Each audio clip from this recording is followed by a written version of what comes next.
Dit is Nyunsu Phu Sranang. Sophia's Lust herdenkt slachtoffers busongeluk met stille loop en gebed. VHP organiseert geen protesten, zegt Santokhi. Situatie bij Sijin levensgevaarlijk. Brandstichting onacceptabel, zegt minister Monorat. Cabaretier Selly benoemd in nieuwe bestuurs Lenshospitaal. Modernisering rechterlijke macht al jaren in voorbereiding, zegt hofpresident Rasulbaks procureur-generaal. Ook de PG Garcia Parag Singh vindt modernisering rechterlijke macht onvermijdelijk. Tweemotorig toestel ontdekt op geheime landingsbaan in Goliathgebied. Aangifte wegens valsheid in geschriften tegen leiding Grassalco. Rechter tikt minister Tsang hard op de vingers. Openbare werken moet achterstallig loon aan 52 werknemers betalen. Alweer politieke benoeming bij Wegenautoriteit. Stienstra stelt harde eis. Geen politieke beïnvloeding bij SLM opstart. 3 vonnissen afgelopen week betreft Centrale Bank van Suriname C. BVS mogelijke vervalsing documenten Grassalco dochter in Guyana. Bewoners van Sophia's Lust hielden zaterdag 24 januari een stille loop ter nagedachtenis van de slachtoffers van een tragisch busongeluk, waarbij 5 mensen omkwamen en 21 gewond raakten. De loop werd georganiseerd door buurtbewoners en nabestaanden, met deelname van tientallen mensen die kaarsen aanstaken. Winston Lamey, een nabestaande, benadrukte de focus op verkeersveiligheid en de morele steun voor de families. Vanavond vindt er een stille loop plaats in verband met het ongeval van een week terug, het verkeersongeluk van een week terug. De bedoeling van deze loop is om een beetje aandacht te vragen voor de verkeersveiligheid in Suriname. 1, maar 2, ook om de nabestaanden, de familie, te ondersteunen. Een teken van morele steun naar hun toe. En ook deel te nemen aan het proces van rouw. 80% zijn mensen van Sophia die woonachtig zijn of mensen die banden hebben met de buurt.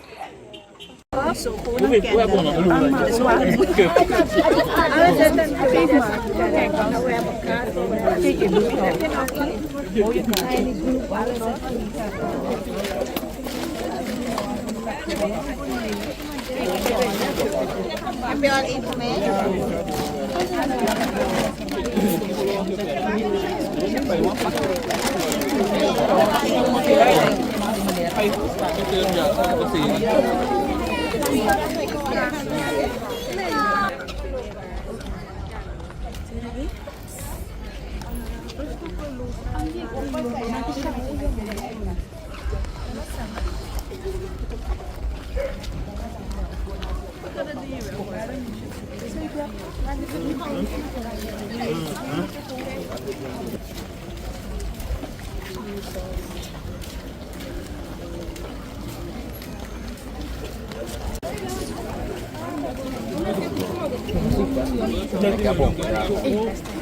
Nah, you love it.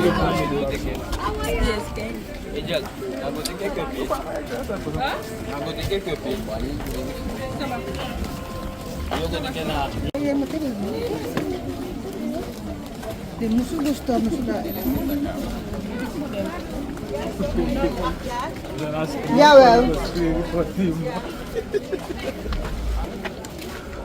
Het meisje van 8 jaar was samen met haar moeder in de bus. Ze is overleden, maar die moeder heeft het wel gehad.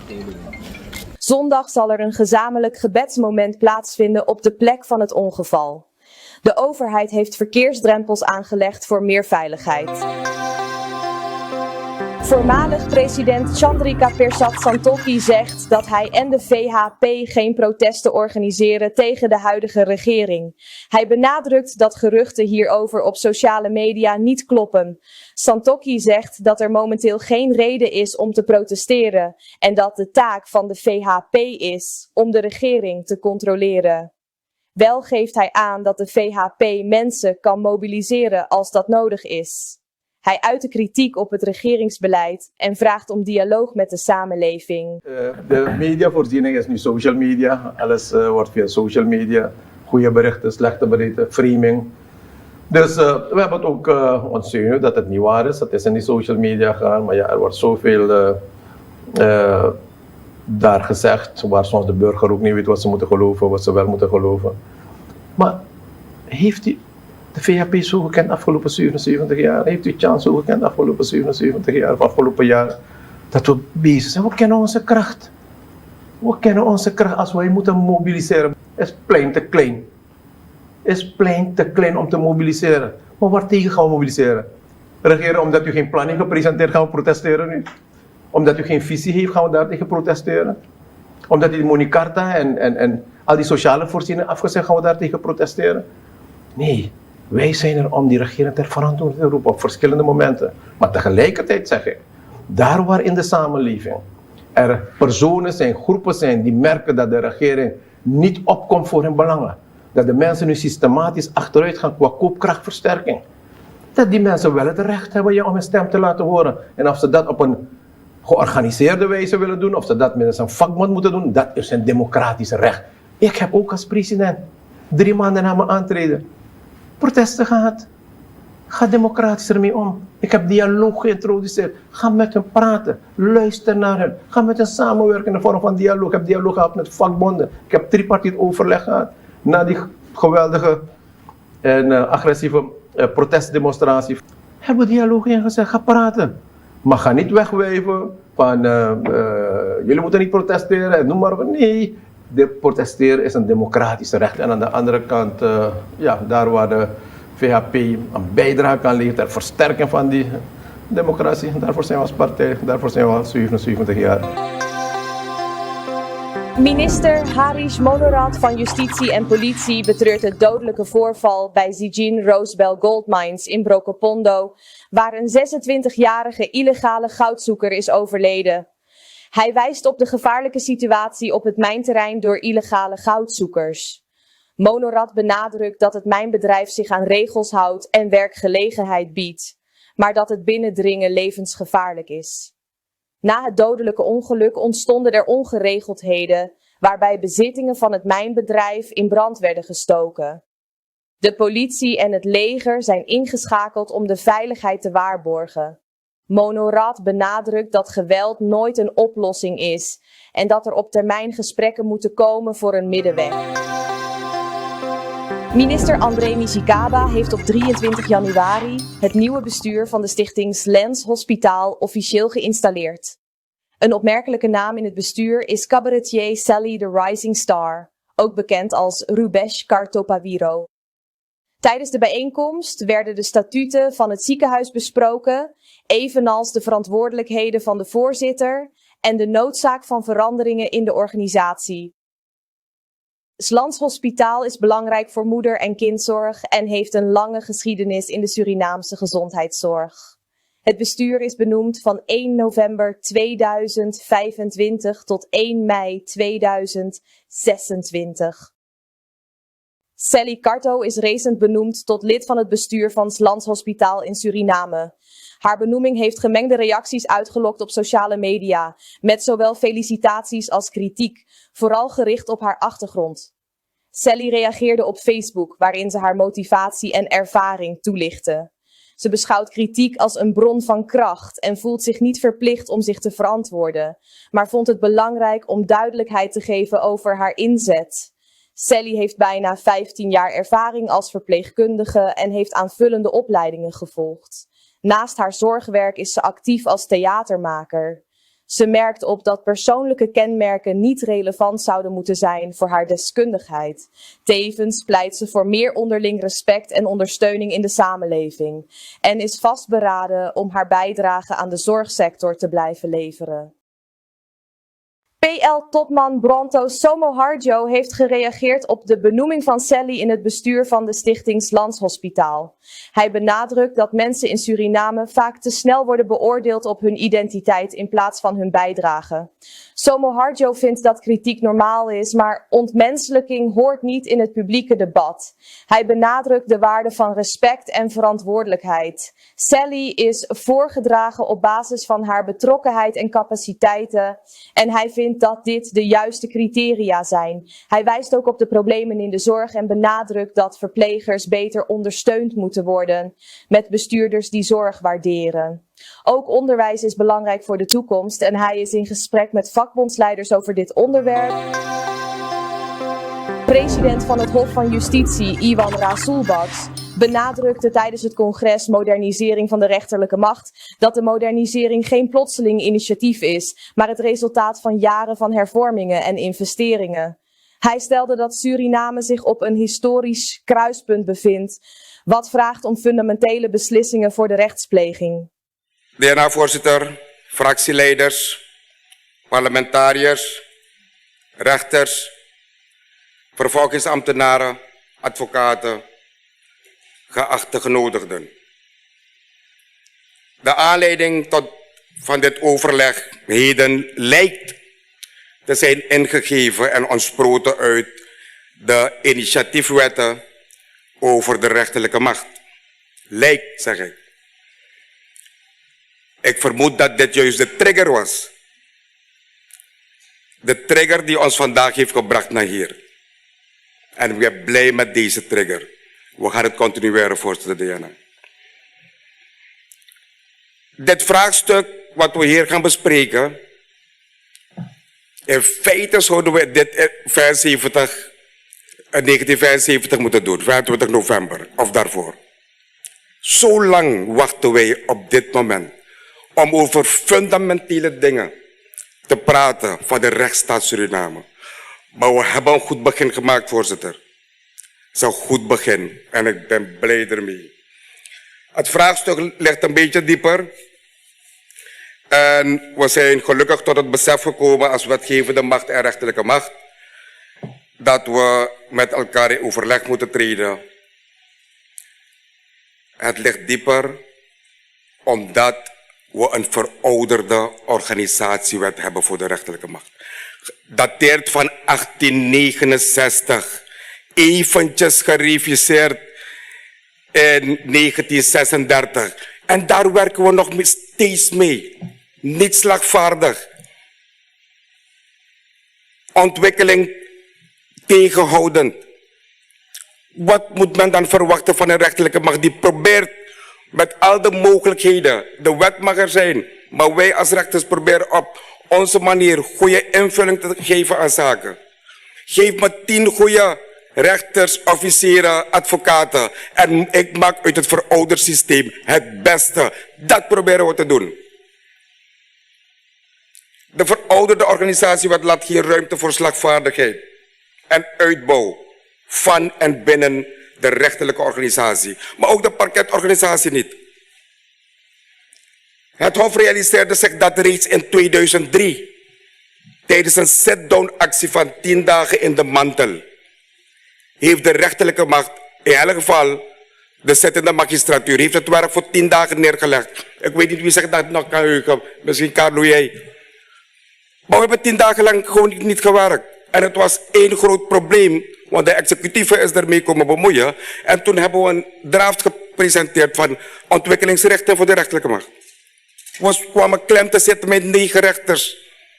Wat doe je met 9 rechters in een land van toen 500.000 mensen, nu 650.000 begrijp ik. Dus we moesten een stap maken en de rechterlijke macht heeft die dag een stap gemaakt in het jaar 2003. Vanaf toen zijn de volgende stappen gezet om de rechtspraak slagvaardiger te maken en te moderniseren. Met als doel uiteindelijk, u zei het al, tijdige, transparante, professionele rechtsbedeling en rechtsbediening aan de samenleving Suriname. Wat hebben we gedaan?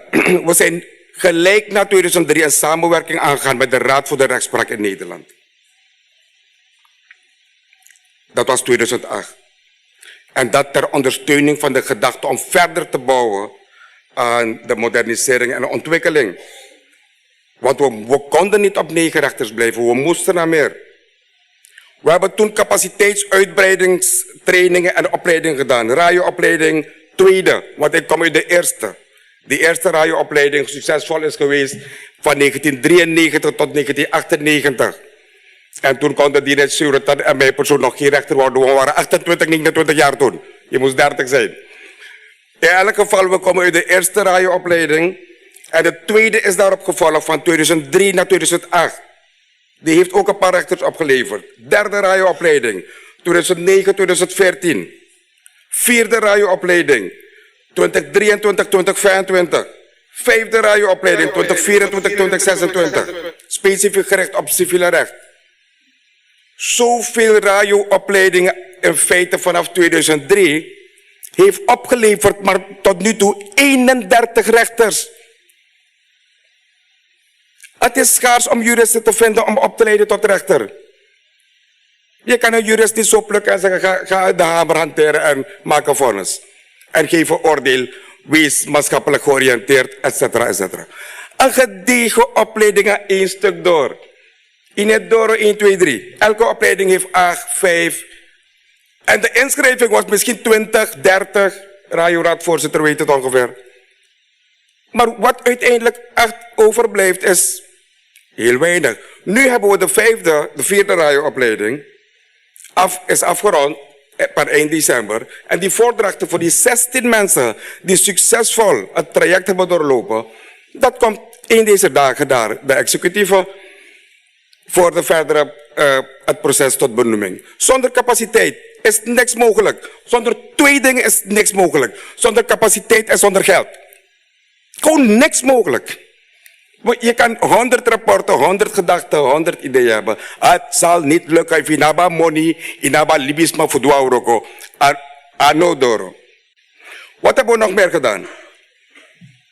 We hebben toen bleek dat we dus inderdaad nog meer rechters nodig hadden. In 2018 hebben we samen met de toenmalige regering geprobeerd identificaties te doen. En we hebben toen 8 mensen geïdentificeerd uit de rechtspraktijk, buiten stage, gegeven.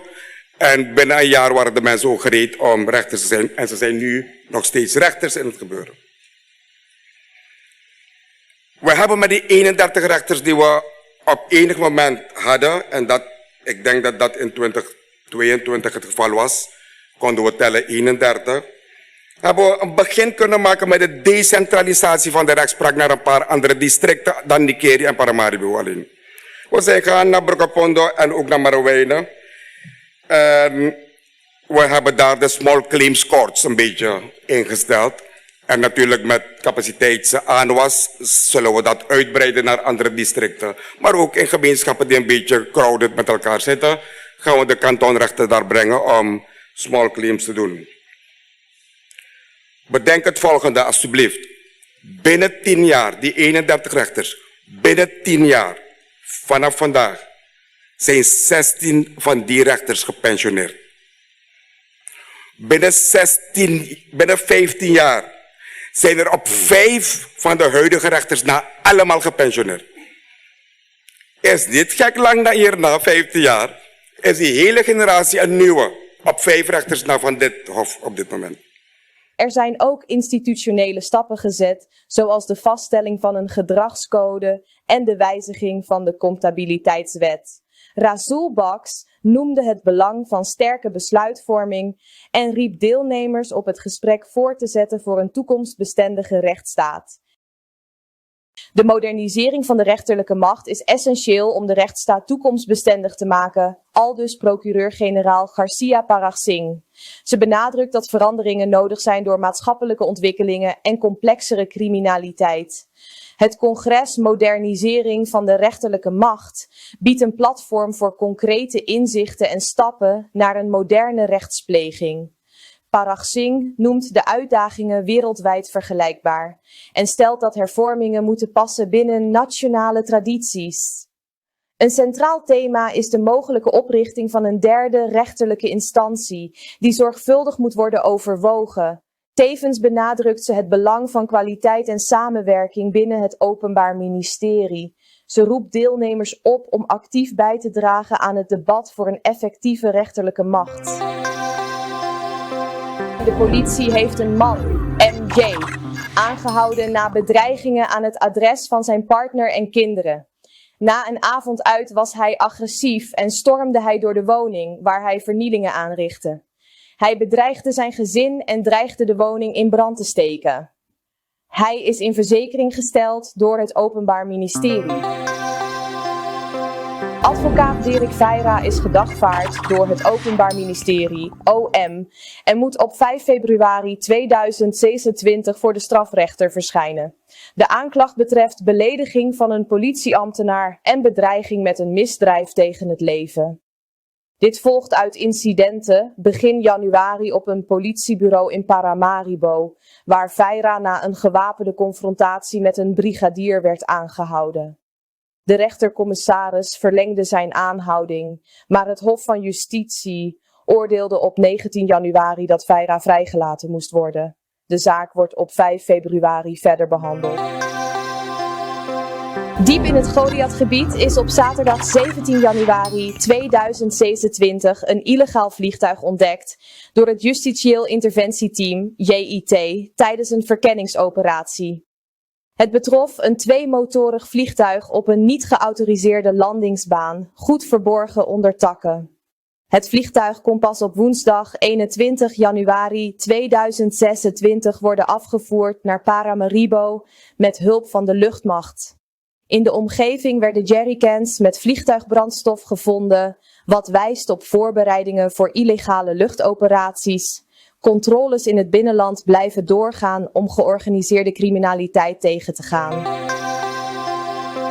Tegen 2 voormalige topfunctionarissen van MV Grassalco, directeur Wesley Rozenhout en Bernie Brunswijk, is aangifte gedaan wegens vermeende valsheid in geschriften.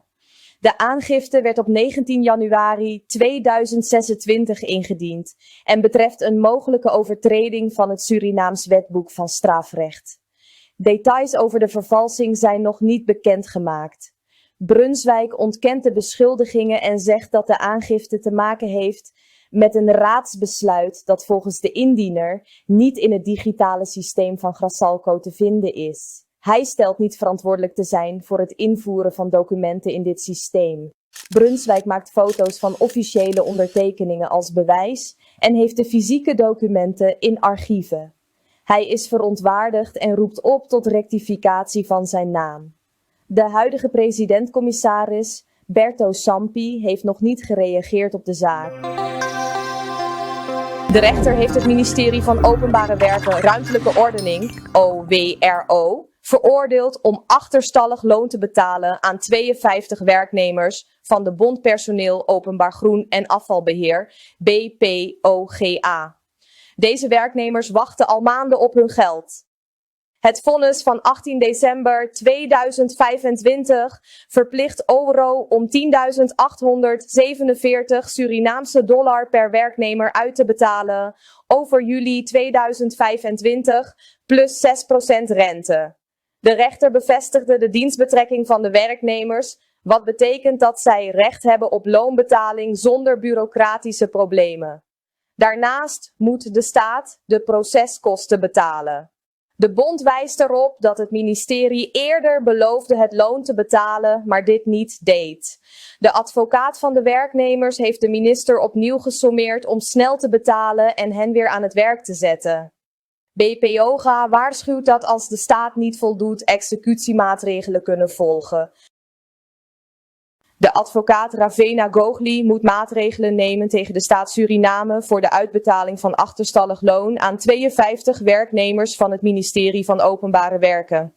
De rechter heeft bevestigd dat deze werknemers recht hebben op hun loon en een rente van 6% per jaar ontvangen. Gogli heeft al een termijn van 7 dagen gesteld, maar er is nog steeds niks betaald. De werknemers werden enkele maanden voor de verkiezingen aangenomen en later bedankt door de nieuwe minister.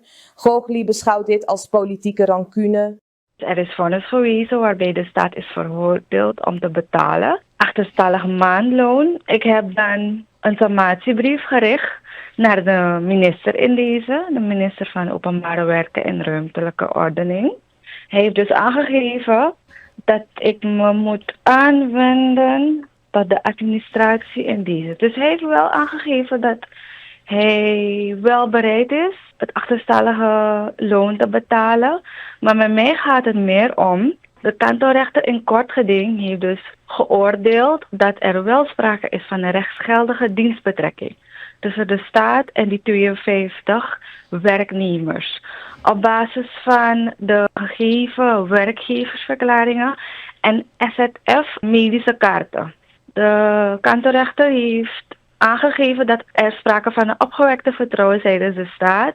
De staat heeft het vertrouwen gewekt bij de werknemers dat er een dienstbetrekking is tussen de staat en hen. En op basis daarvan heb ik de staat ook gevraagd om dat de werknemers weer het werk kunnen hervatten in deze.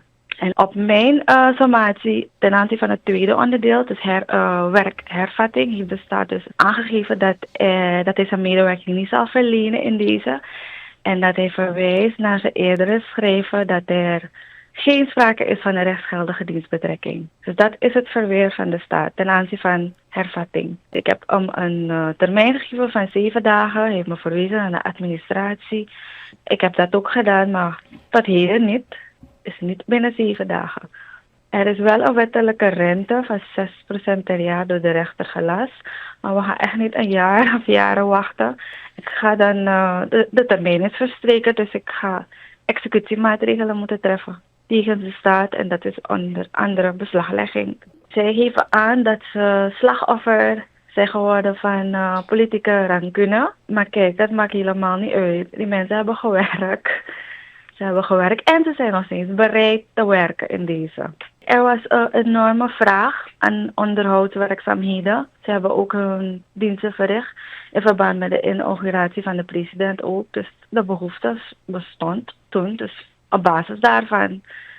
De rechter heeft ten aanzien van die hervatting verwezen naar het Hof, dat is de ambtenarenrechter in deze, omdat de kortgedingrechter als rechtsrechter niet bevoegd is daarover te oordelen, omdat het een kortgedingzaak is. Daarvoor is diepgaand onderzoek vereist en daarom heeft de kortgedingrechter verwezen naar het Hof, maar in haar vonnis heeft overwogen dat er wel sprake is van een rechtsgeldige dienstbetrekking. De huidige minister, oorspronkelijk was zijn reden tot beëindiging of stopzetting dat er sprake is van een omissie in het aantrekkingsproces. En tijdens de comparitie is dat niet gebleken. De staat heeft dat niet kunnen hardmaken dat er sprake is van een fout in het aantrekkingsproces. Dus tijdens de sollicitatie en noem maar op. U weet, het was een overgang van de ene regering naar de andere regering. En mijn cliënten geven dus aan dat de enige reden is in deze.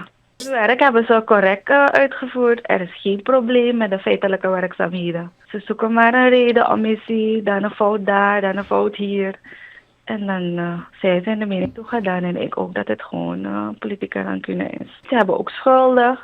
Het is nog steeds heel moeilijk voor ze. En wat er dan ook gebeurt, ik heb ook in mijn sommatiebrief aangegeven dat mijn cliënten nog steeds bereid zijn de werkzaamheden te verrichten. Natuurlijk onder u te stellen voorwaarden. Ik weet niet waarom de minister ons, althans de bond, ook niet wil ontvangen in deze. Maar goed. Ruben Ratenberg, directeur van de stichting Bosbeheer en Bostoezicht, verwacht een strafrechtelijk proces over illegale elektriciteitspalen bij de EBS. De procureur-generaal onderzoekt verder, terwijl de SBB al meer dan 3.311 palen ter waarde van 24,5 miljoen Surinaamse dollar heeft in beslag genomen. De SBB blijft beschikbaar voor het Openbaar Ministerie. Het ministerie van Volksgezondheid, Welzijn en Arbeid heeft bevestigd dat er een uitbraak van chikungunya in Suriname is. 8 gevallen zijn vastgesteld door laboratoriumonderzoek. Chikungunya, dat is een virale infectie dat dus door een besmette muskiet, een muskiet dat besmet is met het chikungunya-virus, wordt overgebracht. Dus bij chikungunya, dat gaat gepaard, als je besmet raakt met het chikungunya-virus, dan kan je een griepachtig ziektebeeld ontwikkelen. Zoals koorts, lichaamspijnen, misselijkheid, huiduitslag. En wat met name kenmerkend is voor chikungunya is dat mensen ernstige gewrichtspijnen ontwikkelen. Ja, hij wordt dus door de Aedes aegypti muskiet overgebracht. En dat is een muskiet die voornamelijk overdag mensen prikt. Dus het is erg belangrijk om je te beschermen tegen de muskiet de hele dag door. En niet zoals mensen denken meer in de avonduren onder een klamboe slapen of alleen in de avonduren repellents gebruiken. Want ook overdag kunnen we dus geprikt worden door de muskiet. Ja, dat is hetzelfde als dengue-muskiet. Het zijn eigenlijk chikungunya en dengue kunnen op elkaar lijken. Het verschil is niet altijd heel goed duidelijk te maken. Daarvoor heb je bloedonderzoek nodig.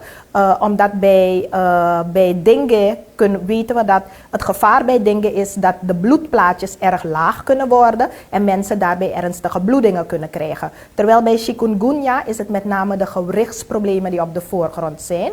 Mensen kunnen ernstige gewrichtsklachten, gewrichtspijnen en soms zelfs gewrichtsontstekingen met gezwollen gewrichten ontwikkelen. Ik heb patiënten binnengekregen op de polykliniek die haast niet konden lopen. Gewoon jonge mensen in de bloei van hun leven die plotseling op krukken binnenkomen omdat ze moeite hebben met lopen. Dit virus kent geen geneesmiddel. Je eigen weerstand moet eigenlijk helpen om het virus onschadelijk te maken. Het is daarom erg belangrijk om je rust te nemen. Om genoeg te drinken, zodat je weerstand in staat is om te vechten tegen het virus. We geven dus pijnstillers om zoveel mogelijk de klachten te onderdrukken. Gelukkig de meeste mensen, kijk, chikungunya is een hele vervelende infectieziekte dat met veel klachten gepaard kan gaan, met name gewrichtsklachten. Maar het is zelden ernstig en nog minder dodelijk. Dus de meeste mensen hebben voornamelijk heel veel pijnklachten dat met rust en pijnstilling wel behandeld kan worden. Dus de meeste mensen kunnen gewoon thuis behandeld worden. Chikungunya virus is met name een gevaar, kan met name meer complicaties geven bij bepaalde leeftijdsgroepen. Met name oudere mensen met andere ziektes, zoals bijvoorbeeld hartproblemen, nierziekte, suikerziekte. Of bij hele kleine kinderen en met name pasgeborenen. Daarom zeggen we dat zwangere vrouwen zich extra moeten beschermen tegen muskieten. Omdat we niet willen dat ze met name in de laatste weken voordat ze bevallen chikungunya krijgen. Want dat kan dan heel vervelend zijn en gevaarlijk zijn voor het kind als die geboren wordt. Dus daarom moeten zwangere vrouwen in de laatste weken voor de bevalling zich extra beschermen tegen muskieten. Nu ben ik geen expert in insecticidengebruik. Ik denk belangrijk is met name je omgeving schoonhouden, zodat muskieten niet kunnen broeden. Het is erg belangrijk dat we ons erf schoonhouden. Er moet geen stilstaand water zijn dat muskieten daar kunnen gaan broeden. Mensen kijken niet alleen naar uw eigen erf. Ook de buren natuurlijk moeten zorgen voor een schoon erf. Zorg ervoor dat u in huis zoveel mogelijk repellents gebruikt. En ik zou zeggen, gebruik lange mouw hemden en ook broeken met lange broekspijpen. Zodat je jezelf ook beschermt tegen eventuele muskietenbeten. Uit naar contacten en verscherpte surveillance. Personen met symptomen wordt geadviseerd geen aspirine of ibuprofeen te gebruiken, maar paracetamol. De bevolking wordt aangespoord om muggenbroedplaatsen te verwijderen en beschermende maatregelen te nemen. Ridgley Casantirto is benoemd tot de nieuwe directeur van de Wegenautoriteit, ter vervanging van Shunanda Devi Gopal Rai, die ontslagen is. Casantirto was eerder politiek actief als kandidaat voor de Nationale Democratische Partij, NDP, en stond op plaats 35 voor de parlementsverkiezingen van 2025. Zijn aanstelling roept vragen op over de scheiding tussen politiek en bestuur, vooral omdat de Wegenautoriteit een belangrijke rol speelt in het beheer van infrastructuur.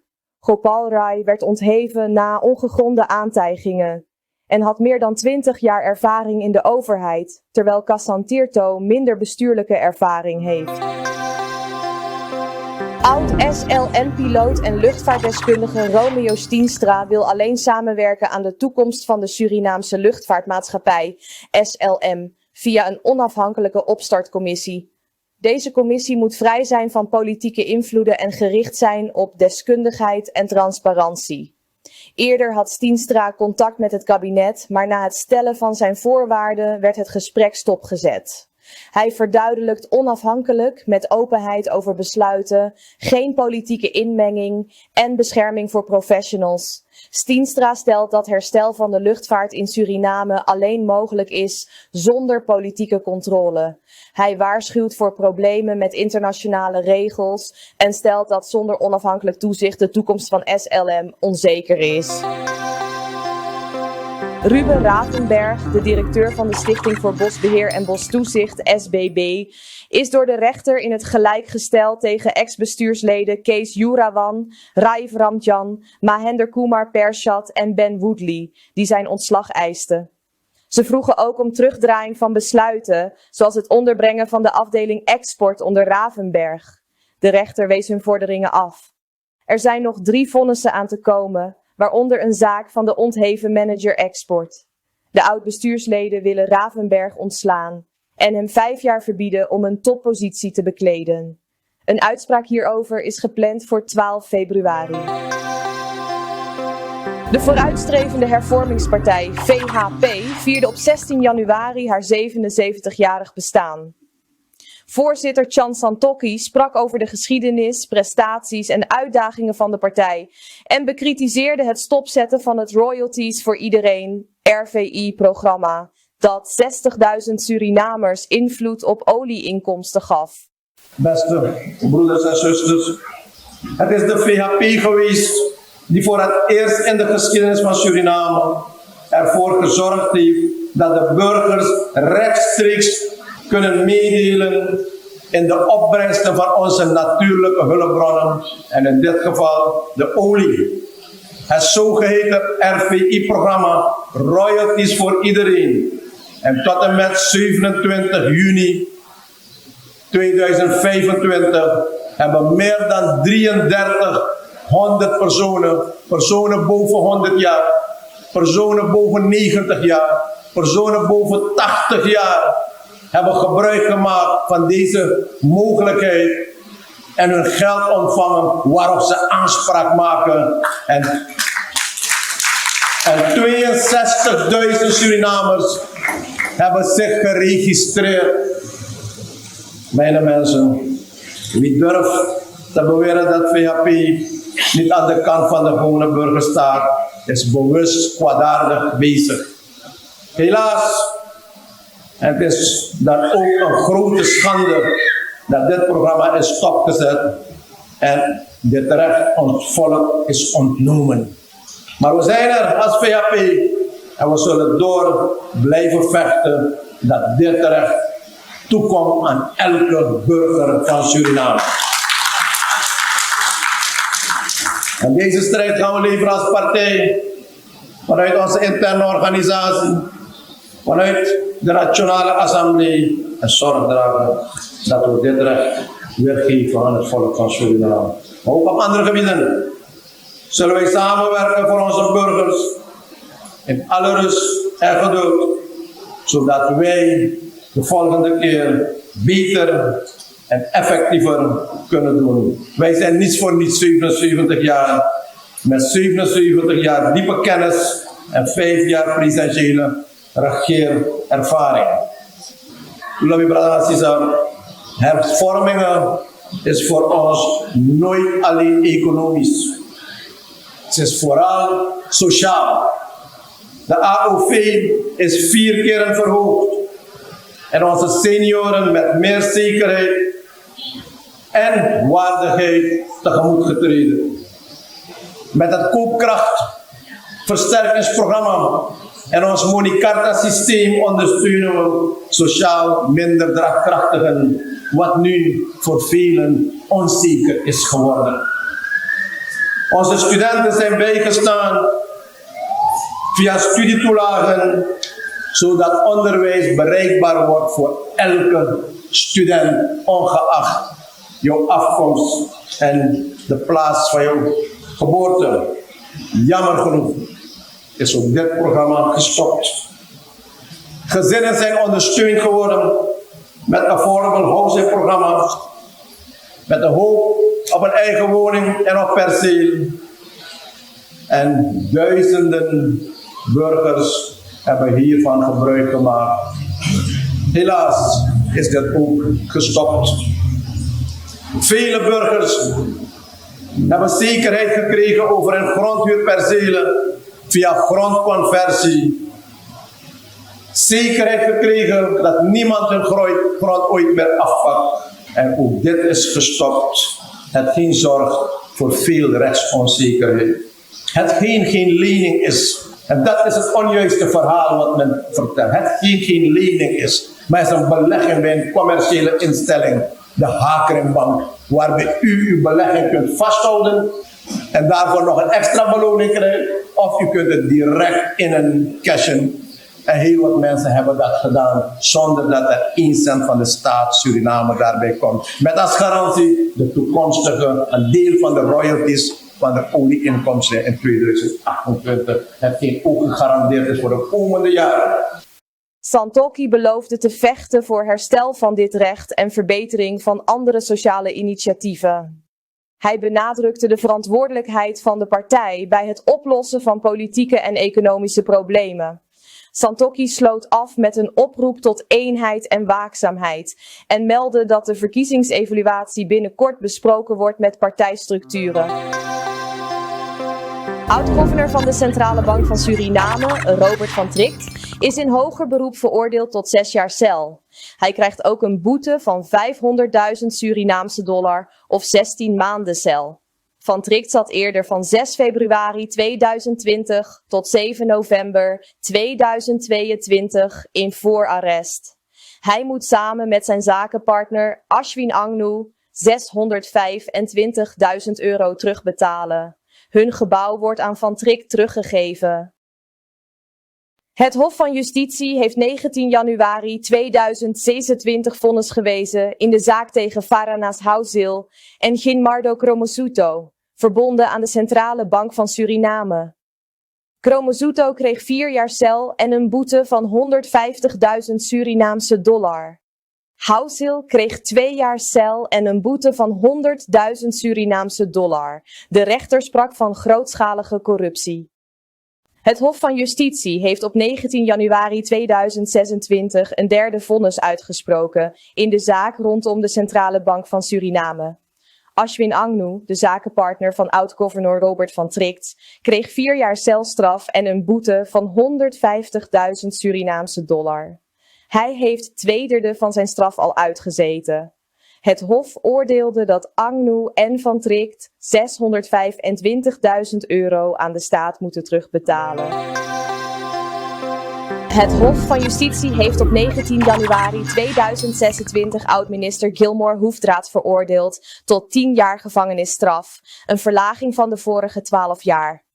De geldboete van $500.000 Surinaamse dollar blijft hetzelfde, met een vervangende voorwaardelijke hechtenis van 12 maanden bij niet-betaling.